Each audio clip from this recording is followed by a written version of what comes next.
If you're worried about the market actually crashing and what should you do now with your money, should you buy, should you sell, what's the opportunities here, then I hope this video, the next 5 minutes or so, will give you some real clarity. We've done some research, Winston particularly, who's cooling down this lovely little stream. There's a little waterfall there and crickets, so I hope it's not too noisy. But let me walk you through about 5 or 6 key points here that I've researched that I think will give you a lot more clarity, and I will also tell you what stocks I like right now at this particular price point. So the first thing is Nvidia.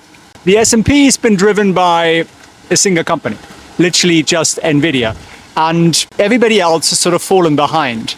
So when Nvidia slows, when the belief in Nvidia's growth slows, either because the AI implementation takes a little longer than expected, or simply because Meta, Tesla, Google, Facebook, everybody else has already got all the GPUs they want, then Nvidia will slow down the whole party.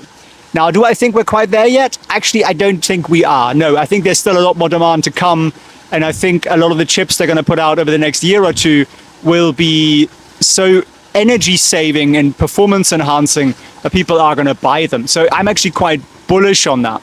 But let's look at the small caps here for a moment. So this is point 2. The Russell, can you see these dragonflies over Winston's head? And I've got some notes here, by the way, to make this a little bit more coherent and value adding for you.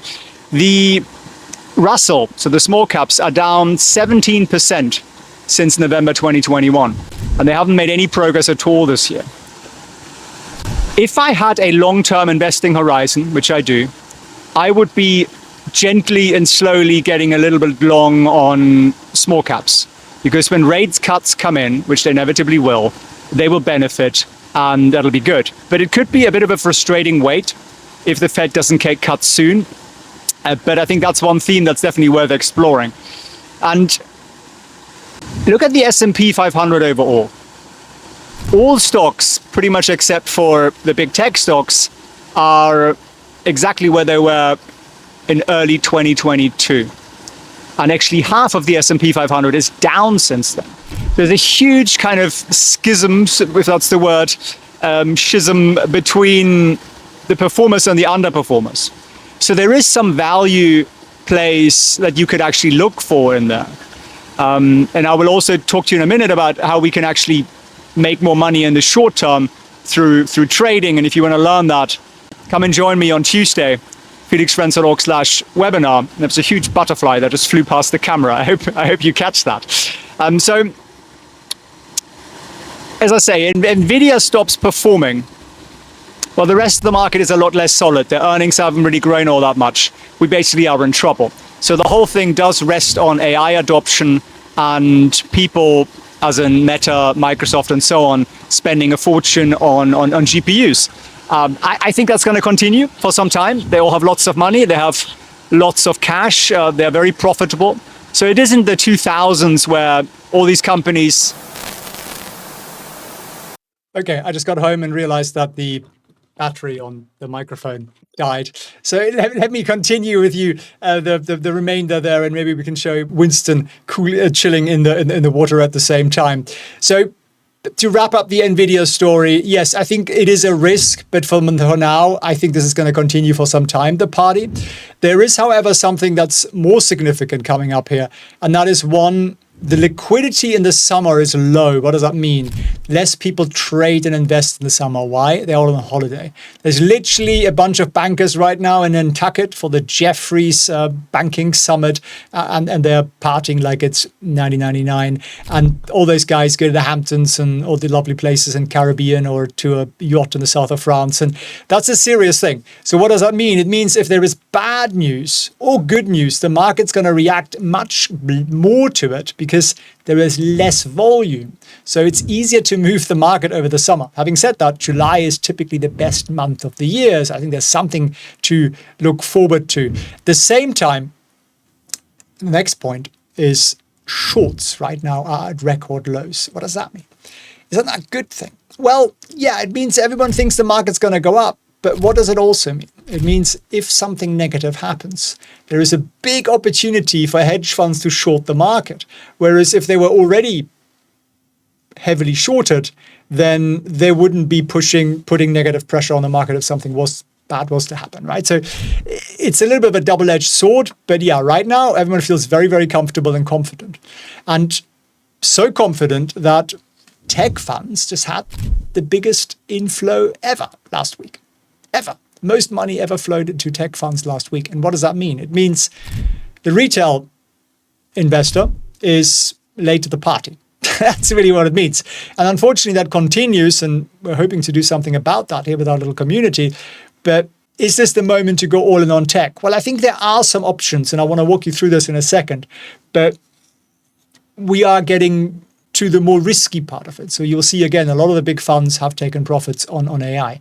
Having said that, I still think NVIDIA is going to knock out some amazing quarters. So party will probably keep going for a while. So what are the stocks I like right now? What would I buy right now? Well, one, we get trend alerts every day. So if you're a trader like me, actually twice a day now from tomorrow, we will get real momentum shifts. And that for me is always a brilliant thing to trade, and I make money out of that.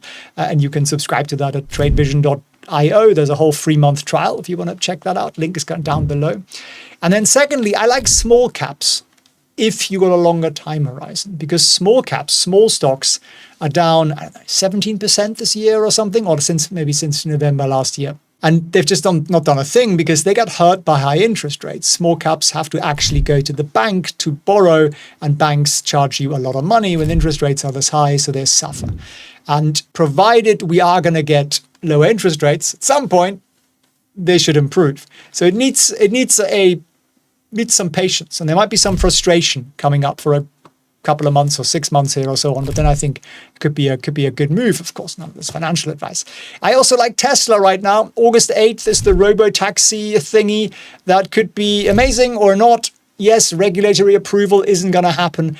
But for me, Tesla is the ultimate AI play. And I think it's underestimated. Stock's done very poorly this year compared to everybody else. And I think just the robotics thing alone is what makes me incredibly excited.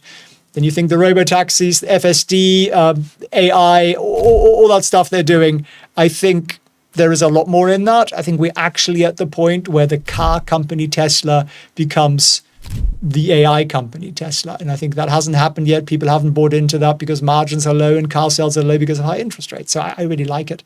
I also like volatility right now. VIX, V-I-X, the fear index, goes up into presidential elections in historically pretty much every time. So that's a trade that I like going into sort of November. And then just clean 3 simple buys. I like Google. I like Meta. I like Amazon. Google and Meta advertising, that's what that is. They will do well this year. Olympics, you electing, some new orangutans, you go into the White House, or you sticking with the same geriatric, your call. And they spend a lot of money on adverts, right? So I think it's going to be a good year for Google and Meta.